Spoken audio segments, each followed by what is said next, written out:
On today's episode of RCKicks, well, after the massive blow up of Tamiya releasing their new kits for the early part of 2021, you guys have been insanely vocal, so we're going to go over what's come out, what you guys think, what kind of feedback I'm getting, so stay tuned, it's juicy.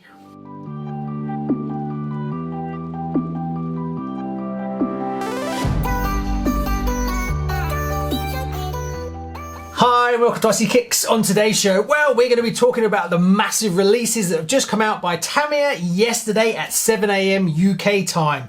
Now, all the information has gone out to you guys and oh my god, the feedback from you guys. The comment sections have blown up, the Facebook groups are all people talking and arguing and stuff like that. So I thought this would be a great video to digest some of what we now know and talk about why people have problems with it and other people are very pro. So we're going to break it down into different parts. So the first thing, we'll go over what was released in a little bit more detail, and I'll put across some of the comments and feelings that you guys have been giving me in all the comments and direct messaging me. So the first one, obviously the headlining one of the whole day was the Top Force Evo, which seems to be now called a Top Force Evo, not Top Force Evolution, even though we all kind of called it the Evo because that's just abbreviating things down. But according to the decals, it's now just Evo. So it's not an exact copy of the original. Decals have changed a little bit. Tyres are going to be the square pointy tyres, as well as people are not quite sure whether you're going to get the same diffs and stuff like that. You guys blew up the comments totally about this car. Now there seems to be two camps with this one. One is the people that have been after one for a long time and have just jumped on it and have bought them up, and I know loads of people have bought them. Yesterday, pre-orders were flying in because I was getting told and I was getting asked where I get mine from and all this kind of stuff. So I know a lot of them have sold yesterday. In the last 24 hours, loads of units. Now, my only concern is that Tamiya can actually fulfill these orders. I'm a bit worried going with what's going on with COVID and stuff like that. I hope we haven't just seen Tamiya be overwhelmed by the number of units they're going to sell. The other camp is that this is insanely expensive, ridiculous money for what you're getting. You're not even getting a decent motor. It comes with a silver can, which I have to agree, silver can in a Top Force Evo. This is high-end cars, so yes, would have liked to see a better motor in that kit. You could argue that as well, especially for the money you're looking at. Now, the best price I've seen at the moment is £399 for the Evo. So yeah, prices. Everyone is complaining about prices. Now, you can kind of understand that because I've looked up a few of the prices and the Avanti is now really selling for $459.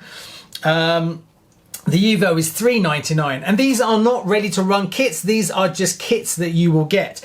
Now, things like the Evo now are going to have painted bodies and things like that and cut out bodies, so there's extra value there. But what do you guys think? Do you think Tamiya is now moving up its prices to... They've seen what things like Traxxas do and things like that, and they see that their margins could be higher and the demand is high, so they're driving up their prices. But a lot of you have been really vocal about the prices being too high. But then you've got to look at it from a company's point of view. When they go to re-release something, they have to stump up a lot of money up front for tooling, production, development, all this kind of stuff. Then they have to recoup it. So they have to know how many units they're going to sell before they're going to break even. And then they estimate what they're going to sell in total and they look to see what their profit margins is. Now, one of the advantages of having an expensive kit is obviously they're going to make that return, because there's more profit in it, make that return earlier.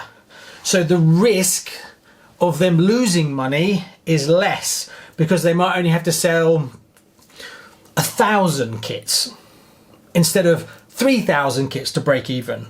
So there is a double-edged thing here where if there's more profit per unit, the gamble is much lower. So we're more likely to see more cars. So Tamiya is more likely to release more re-res that it probably wouldn't have if it didn't know that it would have a decent margin. So it kind of is better for the company if they are selling kits at more profits. And this kind of comes around from a lot of companies.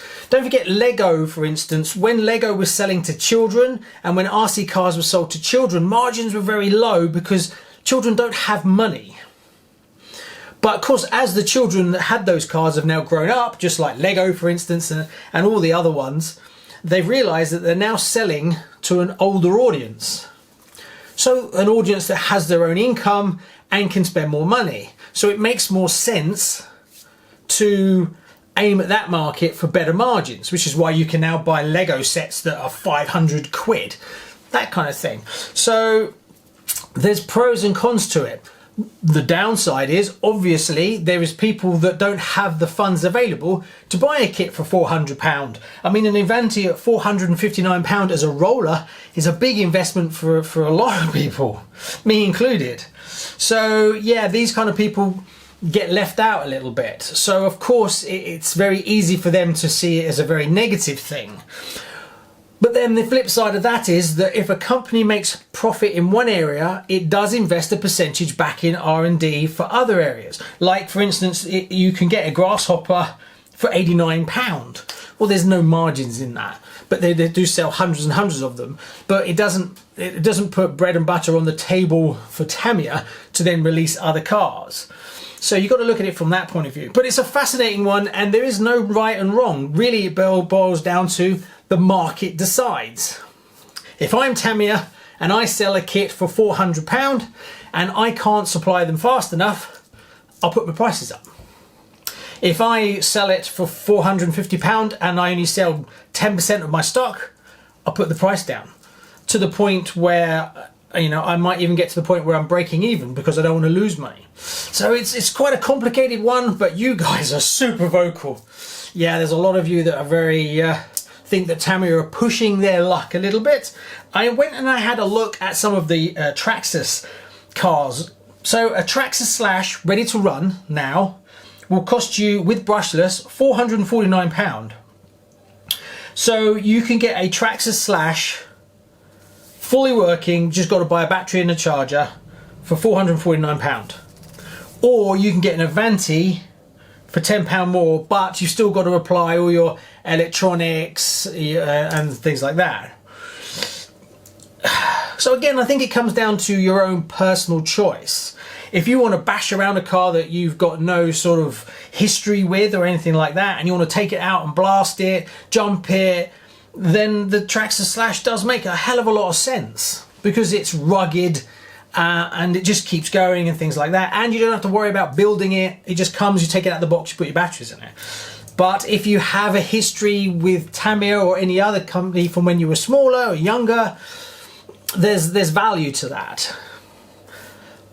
But one thing I would be really sad to see is that people that when they were young, they wanted to get an Avanti when they were young and they couldn't afford it.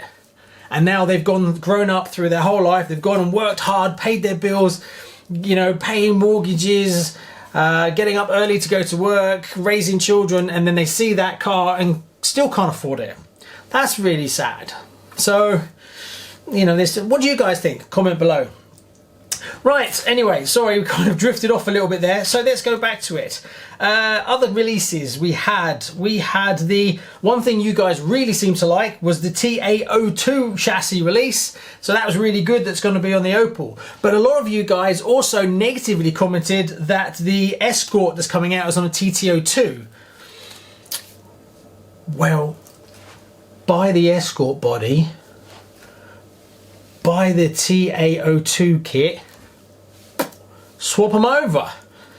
Yes, it means you end up with two bodies for one car, but the T02 chassis interests me personally way more than the T02, and lots of you have got a lot of love for the T02.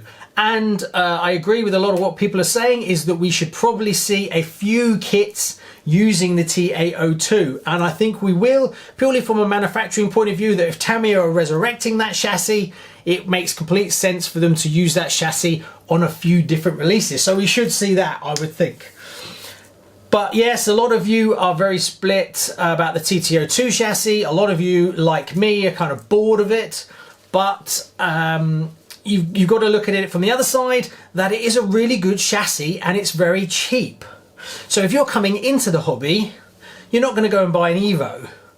But a T02 is a perfect chassis for an entry-level person to get a four-wheel drive car, easy to build, pretty reliable, so they need their place. So when I say that I'm bored of it, I don't mean it's a terrible chassis. I mean, personally, I've built loads of them, had loads of them and things like that.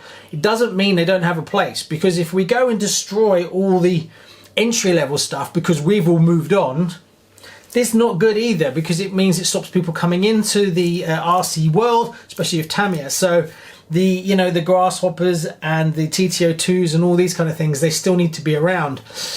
You don't have to buy them. You could just buy the body kits, which is what I'm doing for the Escort. So there you go. The feedback for the Freelander. Now, it's been a lot quieter about that. There's not as much buzz about it.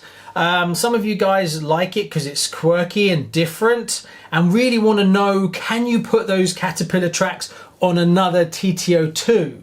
Now, you would assume that there's going to be some parts that you'll need, but yeah. So some of you have been really interested in maybe getting a hold of the tracks. So whether Tamiya will offer it as an option to retrofit to a T02, don't know, probably not. Also, some of you have been very keen on that cover. There's like a transparent perspex cover that goes over the T02 chassis. A lot of you have been paying a lot of attention to that, and oh, I'd like to get one of those and put it on one of my other cars. So until we really dig in and can see, we don't know whether those parts will move around nicely between other T02s. We'll have to wait and see. I like that Tamiya have tried this and are doing something different. Also, tip my hat to them. They added a decent motor option for it, which is really good. But the flip side again is the kit is really expensive. It's £324 for what is basically a tracked T02. So some of you have been very, yeah, too expensive. It is a polycarbonate body that was taken off of a CC01. It's not a hard body, I wasn't sure, but people have told me, yes, it comes from a different car, from a CC01 chassis. So there you go. So you're kind of getting a polycarbonate body as well. The Comical Hotshot. Again, not many of you feeling the love for this. I've seen a few people comment about getting one, but a lot of people have a problem with its price point, being that it's currently at £189, which is slamming straight into the current price that you can pick up a Hotshot. So when you actually stop and think about it, you're buying a Comical for almost the same sort of money as you can get an actual Hotshot. That's a hard sell, and it's not. Personally, I don't think this design suits that look. So I think a lot of people are not too keen on it, especially the front suspension. A lot of you guys have said, yeah, don't like the fake spring at the front and then the two bright red shocks on the front. That kind of ruins it for them as well. So yeah, I don't know how well that's going to sell from that point of view. So yeah, lots of mixed. Also some new release news for you. This video is turning into a bit of everything, so yeah, stick with me. Some news of a new release that came out later in the day. Whether Schumacher reacted to Tamiya putting out all that stuff or not, we don't know. But on the same day, the Eclipse 4 was dropped. So whether it was destined to be on the same day, or whether they decided to release it anyway. So the Eclipse 4 has been dropped now. It's £274.99 on their website. Doesn't come with wheels, doesn't come with a body. So again, when you start adding those things, you're pushing £300. Granted, that is an out-and-out racer car for very serious people who go racing. It's not the kind of car you're going to drive around on the street. I'm getting one on the show purely for entertainment purposes, and also so I can learn a whole different genre of car. The order's in, and it's supposed to be coming out very soon. We should get it in the next week, I think. I'm going with the standard wheels and the standard body that you saw on the advertisement. The kits that I will be getting in now are as follows. Top Force Evo. Then I'm getting a Eclipse 4. I'm getting an Opel T02. I'm getting a Grasshopper 2. And I think, and an Escort body kit and I'll probably end up getting the Unimog body and red wheels to go on my CC02 as well. So personally, I think it was really good for Tamiya to put out a whole range like this, and hopefully we're starting to see more buzz in the market. And Koyosho, come on Koyosho, where are you? You're nowhere. You put out a 1/8 nitro buggy, nothing. Apart from they brought out the Mad Van, which is brushless, but it's the same thing, just brushless with a few tweaks to handle the power. Where's the rearies? Come on Koyosho, where's the mids? You need to be banging these out now. This is the time to be releasing these iconic vintage cars.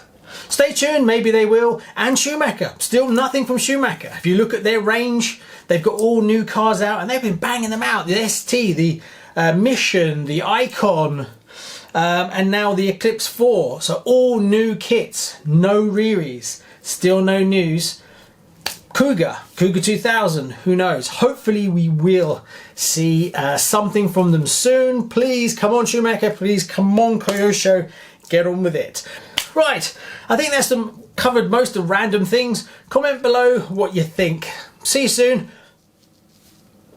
What a busy day yesterday was. Exciting and fantastic. See you soon. Bye-bye.